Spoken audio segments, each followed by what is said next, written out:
ஐந்து கரத்தனை யானை முகத்தனை இந்தின் நிலம் பிறை போல மீற்றனை நந்தி மகந்தனை ஞான கொழுந்தினை புந்தியில் வைத்தடி போற்றுகின்றேனே. திருமந்திரம் ஏழாம் தந்திரம். இந்த ஏழாம் தந்திரத்தில் நமது உடலில் இயங்குகின்ற யோக சக்தியை பற்றி அவர் விளக்கு கூறுகிறார். எப்படி நாம் திருவண்ணாமலைக்கு சென்றால் அங்கு கிரிவல பாதையில் குபேரலிங்கம், யமலிங்கம், அக்னிலிங்கம் என்று பல்வேறு லிங்கங்களை நாம் அந்த மலையினை சுற்றி காண்போம். அதே மாதிரி நம் உடலின் உள்ளும் பல்வேறு லிங்கங்கள் இயங்கிக் கொண்டிருக்கின்றன. அதனை யோகத்தின் மூலமாக நாம் அறிந்து கொள்ளலாம் என்று இங்கே திருமல நாயனார் அவர்கள் விளக்குகிறார். நமது உடலில் இயங்குகின்ற லிங்கங்கள் அண்டலிங்கம். அண்டம் என்பது உலகம். ஆகவே இந்த உலகமே சிவனின் உருவம், லிங்கத்தின் வடிவம் என்று கூறுகிறார். இதற்கு அண்டலிங்கம் என்று பெயர். இரண்டாவது பிண்டலிங்கம். பிண்டம் என்பது இந்த உடல். இந்த உடலே சிவனினுடைய வடிவம், சிவலிங்கத்தினுடைய வடிவம் என்று கூறுகிறார். மூன்றாவது சதாசிவலிங்கம், 5 முகங்களை உடையது. அப்புறம் ஆத்மலிங்கம், உடலில் உள்ள ஜீவாத்மா மனம், இதனை குறிப்பது ஆத்மலிங்கம். 5வது ஞானலிங்கம், அறிவு ஸ்வரூபம், அறிவு.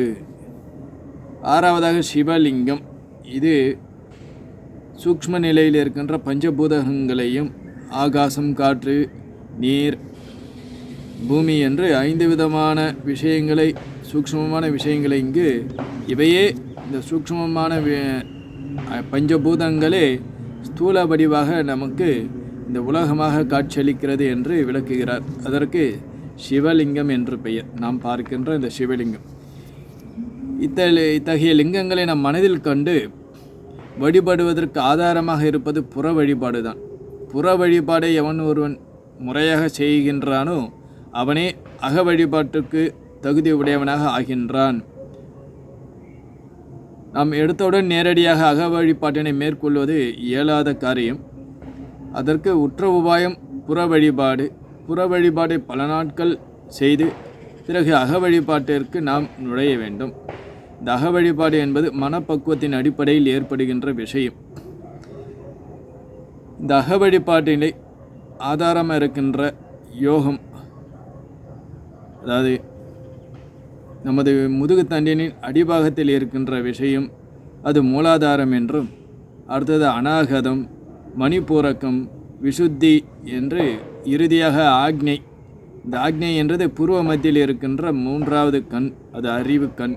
இந்த ஆக்னையில் எவன் ஒருவன் நிலைநிறுத்துகின்றானோ, எவன் ஒருவன் இத்தகைய பக்குவத்தை அடைகின்றானோ அவனே சிவனாக இருக்கின்றான் என்று இங்கு கூறுகிறார்.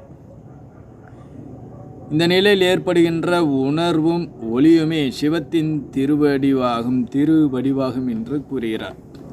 இந்த ஆக்ஞையானது, இந்த ஆக்ஞையில் காணப்படுகின்ற நிலையானது 2 இதழை உடைய தாமரை ஆனது அங்கு காணப்படுகிறது. நமது இருதயமும் ஒரு தாமரை வடிவம், தாமரை முட்டு போன்று கவிழ்ந்த நிலையில் காணப்படுகின்ற ஒரு விஷயம். இந்த ஆக்ஞை என்பது 2 விஷயம், தர்மம் அதர்மம். அதனை பாடல் 1705 விளக்குகிறார். ஈராறு நாதத்தின் ஈரெட்டாம் அந்தத்தின் மேதாதி நாதாந்தம் மீதமாம் பராசக்தி. இந்த பராசக்தி தான் இந்த உலகமாக நமக்கு காட்சியளிக்கின்றாள் என்று கூறுகிறார்.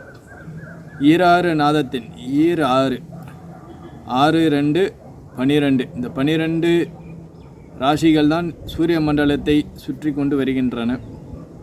இது 16 சூரிய மண்டல தத்துவத்தை குறிக்கின்ற விஷயமாக இங்கு காணப்படுகிறது. இவை அரிசாண்டிலாக நீள்வட்ட பாதையில் சுற்றி கொண்டு இருக்கின்றன என்று கூறுகிறார். 16 கலைகளுடன் கூடிய சந்திர மண்டலம், இது ஈரெட்டாம் அந்தத்தின் 16 கலைகளை உடையது.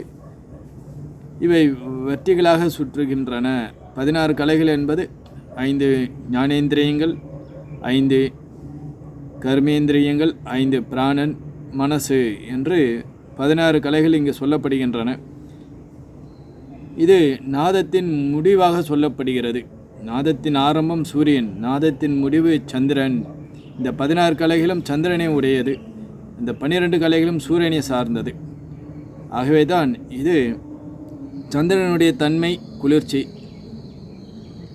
சூரியனுடைய தன்மை உஷ்ணம்.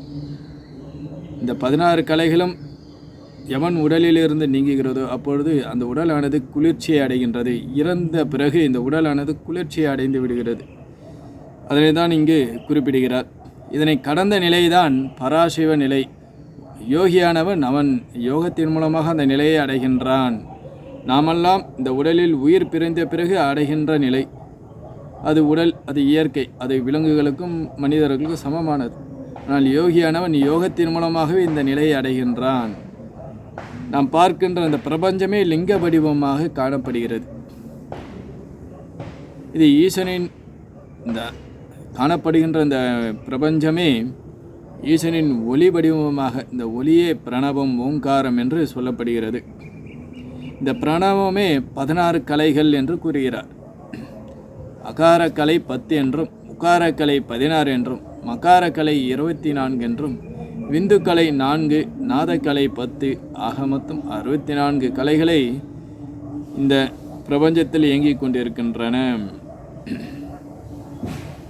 இதுவே இறைவனின் சொல்லாகவும் அந்த சொல்லுக்கு பொருளாகவும் காணப்படுகிறது. இதனை இந்த சரீரத்தை கொண்டு இந்த பிண்டத்தில் எவையெல்லாம் காணப்படுகிறதோ அதே விஷயம் இந்த அண்டத்திலும் இருக்கின்றன என்ற விஷயத்தினை இந்த பாடல் மூலமாக விளக்குகிறார். பாடல் 1826. மானுடர் ஆக்கை வடிவு சிவலிங்கம், மானுடர் ஆக்கை வடிவு சிதம்பரம், மானுடர் ஆக்கை வடிவு சதாசிவம், மானுடர் ஆக்கை வடிவு திருக்கூத்தே. நம்முடைய இந்த மனித சரீரமே சிவலிங்கம் என்று கூறுகிறார். இதுவே இந்த லிங்க சரீரம் அடையாளமாக காணப்படுகிற, லிங்கம் என்றால் அடையாளம், இந்த சரீரமே லிங்கத்தினுடைய அடையாளம், வெளிப்பாடு என்று கூறுகிறார். இந்த உடலானது எவ்வாறாக இயங்குகிறது என்றால் சிதம்பரம், சித் என்றால் அறிவு. இந்த ஆகாசமே அவருக்கு அறிவு சொரூபமாக இருக்கின்றது. அறிவின் வடிவமாக இந்த பிரபஞ்சத்தை இயக்குகின்றார். அறிவு மானுடராக்கிய வடிவு சதாசிவம், சதாசிவம் என்று கூறுகிறார். சிவனின் நடனமாகும் என்றார்.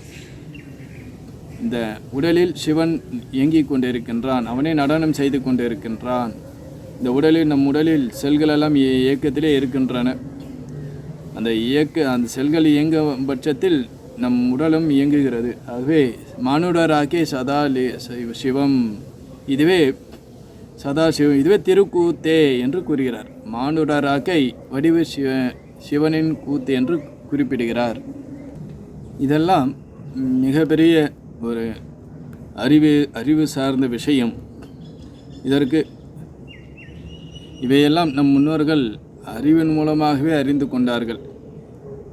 இன்றைய காலத்தில் பணசக்தி இருப்பவன் விமானத்தில் பறக்கலாம். அன்றைய காலத்தில், அதாவது இந்த ரிஷிமார்கள் வாழ்ந்த காலத்திலெல்லாம் யோக சக்தி இருந்தால் அவர் இந்த உடலையே எங்கு வேண்டுமானாலும் பறந்து சென்று இறக்கி கொள்ளலாம். அதற்கு தான் அஷ்டாங்க யோகங்கள்லாம் நாம் படிக்கின்றோம். இந்த 7ஆம் தந்திரமானது இந்த விஷயங்களை கூறி நிறைவு கூறுகிறார். மேலும் அடுத்து வருகிற நாட்களில் மற்ற பாடல்களை பார்த்து மகிழ்வோம். மூர்த்தி எல்லாம் வாடி எங்கள் மோனகுரு வாடி, அருள் வார்த்தை என்றும் வாடி, அன்பர் வாடி பராபரமே. ஓம் சாந்தி சாந்தி சாந்தி. ஹரி ஓம் ஸ்ரீ குருபியோ நமஹ. ஹரி ஓம்.